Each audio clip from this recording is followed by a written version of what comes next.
जय हिंद दोस्तों, मैं शुभम गिरी आपका हार्दिक स्वागत करता हूं अपने चैनल स्टडी विद शुभम गिरी में। जैसा कि आप सभी लोग जानते हैं, हमारी समय समय तैयारी चल रही है राजस्व लेखपाल 2022 के लिए, और आज हम फिर से आपके बीच में लेकर आए हैं इतिहास का आगे का टॉपिक। हमने जो पिछले टॉपिक में बात की थी वो वेदों की बात की थी। हमने ऋग्वेद की बात की, सामवेद की बात की, यजुर्वेद की बात की, अथर्ववेद की बात की। आज हम इस वीडियो में बात करने वाले हैं कि वेदों के बाद जिस साहित्य की रचना की गई उस टॉपिक्स पर चर्चा करेंगे। और आज मुख्य रूप से जो हम चर्चा करने वाले हैं वो 5 टॉपिक्स पर चर्चा करेंगे। नंबर 1 आरण्यक, नंबर 2 उपनिषद, नंबर 3 वेदांग, नंबर 4 पुराण और नंबर 5 खड्ग दर्शन। इन 5 टॉपिक पर चर्चा आज हम करेंगे मित्रों। तो सबसे पहले वीडियो को आगे शुरू करने से पहले मेरा आपसे एक निवेदन है कि आप मेरे चैनल को ज्यादा से ज्यादा लोगों तक शेयर करें, सब्सक्राइब करें, लाइक करें और पूरे वीडियो को बिना काटे हुए अंत तक देखें, क्योंकि अगर आपने मेरी वीडियो को पूरा देखा, आप यकीन मानिए आने वाली लेखपाल ही नहीं जितनी भी परीक्षाएं आएंगी उनमें से आपको इस वीडियो से सवाल जरूर मिलेंगे। तो चलिए अपनी वीडियो को आगे हम शुरू करते हैं। तो देखिए, सबसे पहले हम बात करेंगे वेदों के बाद आरण्यक से एग्जाम में सवाल बहुत ज्यादा आता है कि आरण्यक क्या है। तो देखिएगा मित्रों कि जो आरण्य का अर्थ होता है, अरण्य पर्यायवाची शब्द है जंगल का, यानी कि हम ऐसे साहित्य की चर्चा करेंगे जिसकी जो रचना की गई वो जंगल के शांत वातावरण में की गई थी, इसीलिए इस साहित्य को नाम दिया गया आरण्य। तो ठीक है मित्रों, क्यों आरण्य नाम दिया गया?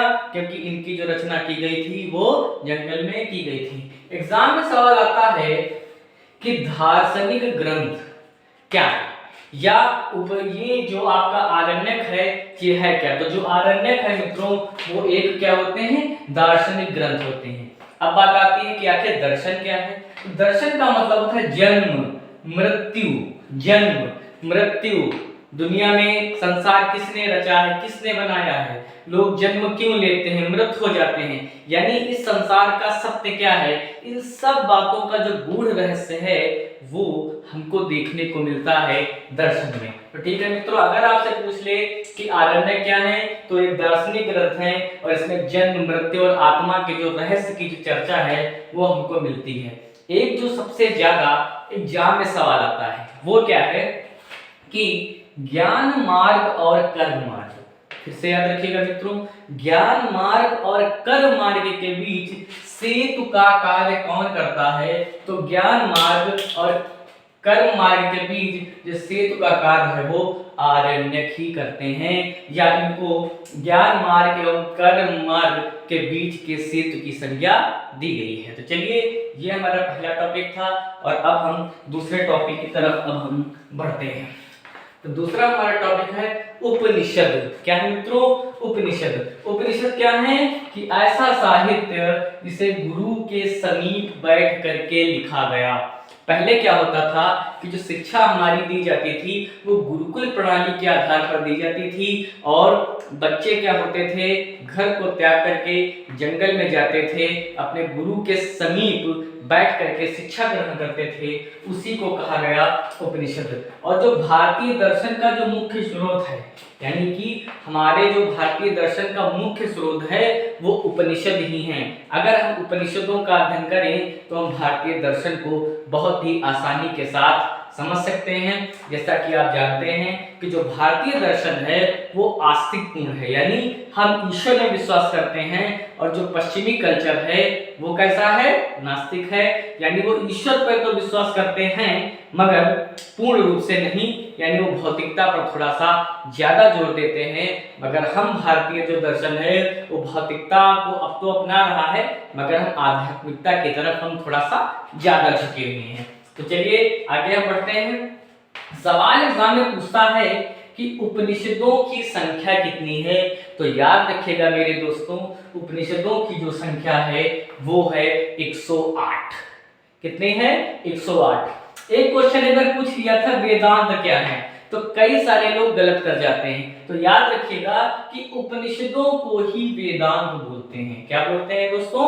उपनिषदों को ही वेदांत बोला गया है। और जो वेदों का जो उद्देश्य था, यानी वेदों के जो अंतिम उद्देश्य को व्याख्यात किया गया, एक्सप्लेन किया गया, वो उपनिषदों के माध्यम से किया गया। और जो वेदों का जो अंतिम उद्देश्य देखने को मिलता है वो वेदांतों में मिलता है, यानी उपनिषदों में मिलता है। एक वाक्य, इस बात पे बहुत ज्यादा ध्यान दीजिएगा, हमारे भारतीय संविधान में इसको मान्यता प्राप्त है और ये काफी जगह आपको देखने को भी मिलता है, सत्यमेव जयते, यानी हमारा जो राष्ट्रीय चिन्ह है अशोक चिन्ह, उस पर भी लिखा हुआ है सत्यमेव जयते, यानी सत्य की हमेशा जीत होती है। और ये बात सत्य भी है कि सत्य की हमेशा जीत होती है। और एग्जाम में पूछा जाता है कि सत्यमेव जयते जो वाक्य है ये कहां से लिया गया है? तो सत्यमेव जयते वाक्य लिया गया है मुंडको उपनिषद से। कई बार एग्जाम में पूछा गया है कि हमारा जो राष्ट्रीय आदर्श वाक्य है सत्यमेव जयते कहां से लिया गया है? तो ये मुंडको उपनिषद से लिया गया है। तो ये हमारा दूसरा टॉपिक था। और हम तीसरे टॉपिक की तरफ बढ़ते हैं जल्दी से, वो है हमारा वेदांग। वेदांग यानी कि वेदों का अर्थ, वेदों का अर्थ समझाने के लिए। क्योंकि देखिए वेदों की जो भाषा मूल रूप से लिखी गई है वो थोड़ा सा कठिन है, पूरी प्योर बिल्कुल संस्कृत भाषा में लिखे होने के कारण उसे आम लोगों के लिए समझना बड़ा सा मुश्किल था। इसीलिए आम लोगों के बीच में समझाने के लिए, एक्सप्लेन करने के लिए वेदांगों की रचना की गई। तो वेदांगों की संख्या मित्रों कितनी है? 6। याद रखिएगा, उपनिषद अगर आपसे पूछेगा तो 108 आप बताएंगे, और वेदांग पूछेगा तो 6 बताएंगे। और वेदांगों की रचना क्यों की गई? वेदों के अर्थ को समझाने के लिए। और एक बार सवाल में पीसीएस में सवाल आ चुका है कि इनमें से कौन कौन वेदांग में शामिल हैं, या कौन से इसमें जो पॉइंट्स है वेदांग में शामिल नहीं है। तो याद रखिएगा, नंबर 1 है शिक्षा, नंबर 2 कल्प, व्याकरण, निरुक्त, छंद और ज्योतिष। इन सभी ये जो चीजें 6 हैं यही क्या है? वेदांग। मैं फिर से एक बार रिपीट कर रहा हूं, शिक्षा, कल्प, व्याकरण, निरुक्त, छंद और ज्योतिष, ये हमारे 6 वेदांग हैं। तो अगर आपसे पूछ ले वेदांगों की संख्या कितनी है तो याद रखिएगा 6 है। इसके बाद जो हमारा अगला टॉपिक है वो है पुराण। सभी लोग सुनते हैं कि 18 पुराण, और जब हमारे यहाँ कोई कथा कार्यक्रम होता है, कुछ होता है, तो पुराणों का जिक्र जरूर किया जाता है। तो चलिए सबसे पहले देखिए भारतीय ऐतिहासिक कथाएं। जो भारतीय ऐतिहासिक कथाएं हैं, चाहे हम रामायण की बात कर लें या महाभारत की बात कर लें, ये तो अलग सारे ग्रंथ लिखे गए हैं, मगर इन कहानियों का जिक्र या अन्य हमारी जो धार्मिक कहानियां हैं जिनको हम टीवी के माध्यम से, मोबाइल के माध्यम से देखते हैं, इन सभी कहानियों का जिक्र हमको भारतीय पुराणों में देखने को मिलता है। और जितना भी भारतीय ऐतिहासिक कथाएं हैं सबका जिक्र पुराणों में किया गया है। एग्जाम में सवाल पूछा जा चुका है कई बार कि पुराणों का रचयिता कौन था? तो पुराणों का रचयिता 2 लोगों को माना गया है, लोमहर्षि ऋषि। नाम याद रखिएगा कि पुराणों के रचनाकार कौन थे? लोमहर्षि ऋषि। मगर कुछ स्रोतों में इनके पुत्र थे उग्रश्रवा। याद रखिएगा दोस्तों, कुछ स्रोतों में इनको कहा गया है कि लोमहर्षि ऋषि ने पुराणों की रचना की थी, मगर कुछ स्रोतों में उग्रश्रवा को मान्यता दी गई है। तो अगर दोनों में से कोई भी एक नाम आपको ही ऑप्शन मिलेगा, दोनों नहीं मिलेंगे। अगर दोनों मिलेंगे तो आप समझ लीजिए फिर वो सवाल आयोग के पास जाएगा, या तो सबको नंबर मिलेंगे या किसी को नंबर नहीं मिलेगा। वैसे ज्यादातर तो यही होता है कि ऐसे कोई कंफ्यूजन वाली बात होती है तो नंबर सभी को दे दिया जाता है। सवाल पूछता है पुराणों की संख्या कितनी है? तो पुराणों की संख्या मित्रों आप सभी लोगों को पता होगी, जो लोग पहले से अध्ययन कर रहे हैं उनको तो पता होगी। पुराणों की संख्या 18 है। एग्जाम में सबसे ज्यादा पूछा जाने वाला सवाल, सबसे प्राचीन पुराण कौन सा है? तो अगर आपसे परीक्षा में पूछ ले सबसे प्राचीन पुराण कौन सा है तो याद रखिएगा मत्स्य पुराण। ठीक है दोस्तों, सबसे पुराना पुराण कौन सा है? मत्स्य पुराण है। और इस मत्स्य पुराण में ही विष्णु के 10 अवतारों का उल्लेख मिलता है? तो दोनों ही सवालों का जवाब एक ही है। अगर आपसे पूछ ले सबसे पुराना पुराण कौन सा है तो आप बताएंगे मत्स्य पुराण, और अगर आपसे ये पूछ ले भगवान विष्णु के 10 अवतारों का उल्लेख मिलता है तब भी आप क्या लगाएंगे? मत्स्य पुराण। और हमारे डीडी नेशनल पर कार्यक्रम भी आता था विष्णु के 10 अवतारों का, जिसमें उनके वामन अवतार है, मत्स्य अवतार है, कूर्म अवतार है, और ऐसे बहुत सारे उनके 10 अवतारों का जो उल्लेख है वो इसमें किया गया है, और इन 10 अवतारों का उल्लेख मत्स्य पुराण में मिलता है। तो चलिए आज का हमारा आखिरी टॉपिक है और काफी ज्यादा ये हमारा इंपॉर्टेंट टॉपिक है, खट दर्शन। देखिए मैं ये जो वीडियो बना रहा हूँ राजस्व लेखपाल की दृष्टि से तो ये बहुत ही इंपॉर्टेंट है, मगर उसके अतिरिक्त भी ऐसी परीक्षाएं जिसमें इतिहास से संबंधित सवाल आते हैं, चाहे उत्तर प्रदेश पीसीएस प्रीलिम्स की बात हो, चाहे ग्राम विकास अधिकारी की बात हो, या उत्तर प्रदेश अधीनस्थ चयन आयोग का कोई भी एग्जाम देने जा रहे हैं, आप इस टॉपिक को पढ़े बिना बच नहीं सकते हैं, क्योंकि ये बहुत ही हॉट स्पॉट वाला टॉपिक है और यहाँ से सवाल अवश्य आ जाता है। तो पहला सवाल, खड दर्शन। खड का अर्थ होता है छेद दोस्तों, क्या होता है? खड, यानी कि ये वे 6 दर्शन हैं जो भारत में बहुत ज्यादा प्रचलित हैं और जिनको प्रचारित करने में वहां के ऋषि मुनियों ने काफी ज्यादा अध्ययन किया, काफी ज्यादा ज्ञान हासिल किया और तब अपने सिद्धांतों को दिया। एग्जाम में सवाल पूछा सांख्य दर्शन के प्रतिपादक कौन थे? तो कौन थे? तो कपिल मुनि। याद रखिएगा, सांख्य दर्शन के प्रतिपादक कौन थे? कपिल मुनि। दूसरा है योग दर्शन। योग दर्शन तो हम सभी लोग जानते हैं, योग भी करते हैं, तो इसको जो दर्शन देने का जो श्रेय है, इसको बनाने का जो श्रेय है वो पतंजलि को दिया जाता है। तो सांख्य दर्शन अगर आपसे पूछेगा कपिल मुनि, योग दर्शन पूछेगा तो पतंजलि। तीसरा दर्शन है वैशेषिक। कौन सा है? वैशेषिक। तो वैशेषिक दर्शन के प्रतिपादक कौन थे? कणाद। कौन थे दोस्तों? कणाद थे।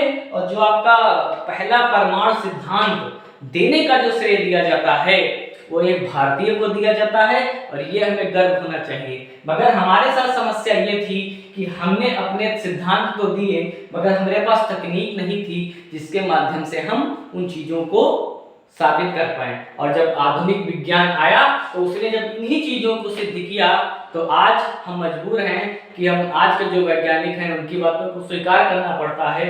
और जो हमारे ऋषि मुनियों ने आजकल जो 100, 200, 300, 500 सालों में जो डेवलपमेंट हुआ है, यकीन मानिए इन दर्शन में आज से 2000 से 2500 साल पहले हमारे भारतीय महान ऋषि मुनियों ने इन चीजों को देख करके नक्षत्रों को, ग्रहों की गति को सब कुछ बैठे बिठाए अपनी तपस्या से ही लोगों को बता दिया था। तो चलिए अगला पॉइंट है न्याय दर्शन के प्रतिपादक कौन थे? तो याद रखिएगा मित्रों, ये भी बहुत ज्यादा एग्जाम में सवाल पूछा जाता है। न्याय दर्शन के जो थे प्रतिपादक वो गौतम ऋषि थे। इसके बाद आता है पूर्व मीमांसा, इसके जैमिनी है, और उत्तर मीमांसा बादरायण यानी व्यास मुनि। मैं फिर से एक बार इसको रिपीट कर रहा हूँ, सांख्य दर्शन कपिल मुनि, योग दर्शन पतंजलि, वैशेषिक कणाद, न्याय दर्शन गौतम, पूर्व मीमांसा जैमिनी और उत्तर मीमांसा बादरायण। तो चलिए आज की वीडियो को हम यहीं पर रोकते हैं क्योंकि वीडियो बहुत लंबी हो जाती है तो बहुत समस्या आ जाती है। और कल सुबह हम आपसे जुड़ेंगे लाइव सेशन में 7 बजे। आज हमसे जुड़िए। और कुछ लोगों को टाइमिंग की प्रॉब्लम हो रही है तो इसके लिए आप सजेशन दीजिएगा। कुछ लोग बोल रहे हैं सुबह 6 बजे, तो बताइएगा कि अगर 6 बजे लाइव क्लास रहती है तो ज्यादा से ज्यादा लोग जुड़ सके, इसके ऊपर सजेशन आप दीजिएगा। तो चलिए आप पूरी वीडियो को देखिएगा, चैनल को सब्सक्राइब करिएगा, अपना सपोर्ट करिए और ज्यादा से ज्यादा शेयर करिए। और फिर हम आपसे कल मिलेंगे, तब तक के लिए जय हिंद।